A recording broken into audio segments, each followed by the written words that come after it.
Abantu batumireko abakulaba right now emikwano gyo abali back home. Ntumira nnyo abannayuganda bonna nti nno tubaagala nnyo, tubamiisinga nnyo, nekyanjagala tumira nnyo taata wange mukulu Kimbo wa Joseph ow'Entebe, nentumira maama wange, baganda bange, ab'emikwano, abooluganda bonna nti n'ekirala ntumira nnyo NTV kyemukola kyamaanyi nnyo. NTV njagala nnyo. We appreciate. Era nali njagala nnyo okuva nga sinaba kujja wano. That was my #1 TV station. All right. Yeah. We appreciate. Okay man. Yeah. Thanks so much. All right, good looks. Webale kutudabirira. Thank you. Na tufaako. Thank you so much. Nawe. Thank you very much. Thank you. All right. Hello. How are you doing? Oh, Oriotia. Oh man, you speak Uganda? Yes, I am a Sikulimba because I had a Buganda girlfriend for 5 years. So I started You did? picking up Luganda when I lived with a Sikulimba. Wow. And what's your name? Miles. Miles. I'm Russell Banangi Oriotia. Ndi bulungi. Oh, Bulungi Sabo. Hey. And what state are you living in? I'm living right here in Boston. Oh, are you? So you're at the convention? Yes, I am. And I'm just going now to the room of a Bachigago I met last night. You did? Yes.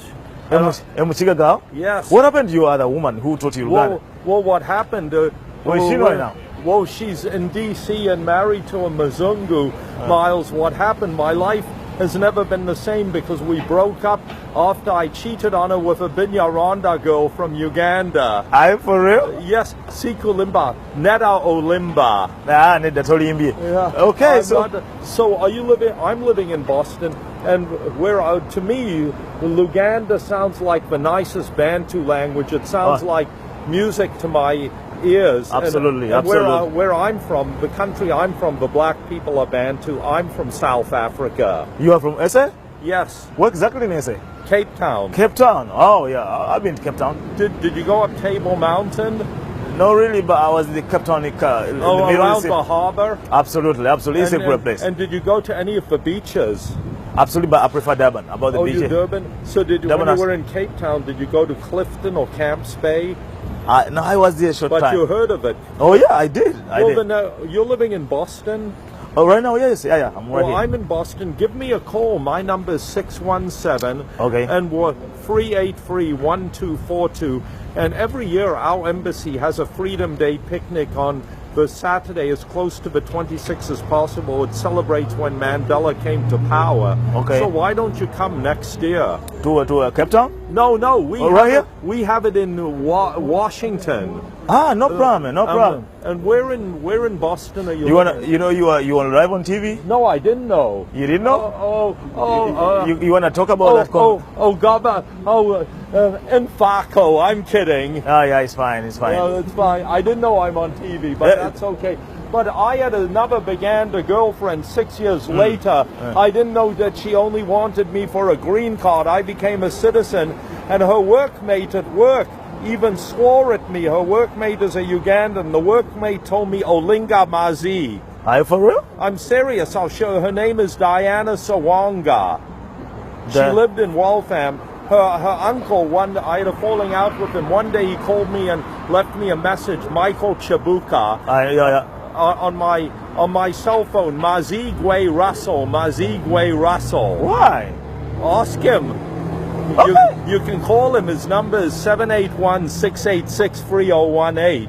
Okay. And this, because of Diana, I had nothing but I didn't know that she only married me for a green card. For a whole year she had been telling me she loved me, because the first Buganda girlfriend I saw had been Irene Nabitaka. We lived together for 5 years in Brighton. Okay. And then what happened, I moved to DC. She moved to Seattle. I moved to DC. She joined me in '93. And what happened, I did not, and then things came, because I threw away 5 years by cheating with that Binyarwanda girl from Uganda. She sold her living room set and car to join me. So 6 years later, on a visit up here from Washington, when I met Diana, because she had been a Muganda, I thought I could recreate what happened. I didn't know that she had come to this country in 1999 on a visitor's visa and overstayed it. in Washington, Miles, girls would ask me my legal status, so I would tell them they would ask me to marry him right away. But Diana, for a whole year, kept telling me she loved me, and then she called me up. She lived in Waltham slightly before 9/11 and told me I could help her out. So I agreed to do it when she, thinking she truly loved me, but once I couldn't help her get a green card, she wouldn't see me when I moved up here after I married her in Waltham City Hall. I'll show you what she looks like. Diana Sawanga. So where is she right now? She bought a place in Hyde Park, and her workmate told me Olinga Mazi. Oh, shit. Can you believe it? I'm trying to. I'll get to it, and you'll see what she looks like. So right now you're married to Ugandan? No, I'm not, and I got married 2 years ago to a Liberian, but my wife has told me she's surprised I didn't marry a Ugandan. Oh. Because to me, Luganda sounds like the nicest Bantu language. No, when you were in South Africa, when you heard Isi Xhosa and Isi Zulu, didn't you see some overlap? Yeah. Because in Isi Xhosa, which is Mandela's language, for father, it's also Tata, like in Luganda. Oh, yeah. And you call meat in Yama in Isi Zulu and Isi Xhosa, it's also in Yama. Ozera. And then not only this, you call a white person a Mzungu. In Zulu, it's Malungu. Oh, yeah. You see, and in Xhosa, it's Umlungu. Mm-hmm. But Miles, I have to apologize to you for what happened a year ago in South Africa, the way the black South Africans were, the xenophobia. Oh, yeah. I mean, I think it's terrible. Oh, yeah, indeed. So you permanently stay right here now? I came here with my parents and my brothers. My father had been a dentist, but he took retirement in 2002, moved to California, and he died in 2009 in California. And my parents liked Diana at first. My father even gave a free dentistry while I had been in Washington. I wish he never did. Oh, well, let me just find what she looks like. But we are still live on TV. Well, that's fine. Let me just find, and I'll show you what Diana looks like. I spent 3 days in jail because of that Malaya. You did?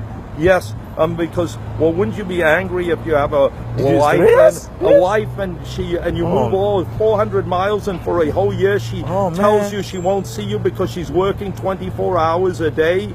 And even her aunt, Tio Namakula, called me from her job and told me, nobody works that many hours. You shouldn't have to be going through this. But you don't live in Waltham, do you? No, I don't. Many of those people in Waltham are the copy people. I mean, I thought because Irene Nabitaka had been so good to me, I thought I could recreate what existed 6 years earlier because she had been a Muganda. Can you believe it? Shit, man. This is her right here in the red. On the girl in the red, you see? Yeah. That's even when I went to court in the hallway, I called her a Malaya because I knew the Americans wouldn't understand it. And my lawyer told me that can get you locked up. I'm telling you. But I mean, here it is. For a whole year, once I couldn't help her get a green card after I married her, she wouldn't see me. And I moved that's 70% of my reason for moving up here from Washington. Can you believe it? Oh, shit, man, it's crazy, man. Her name is Diana Sawanga, Sserwanga.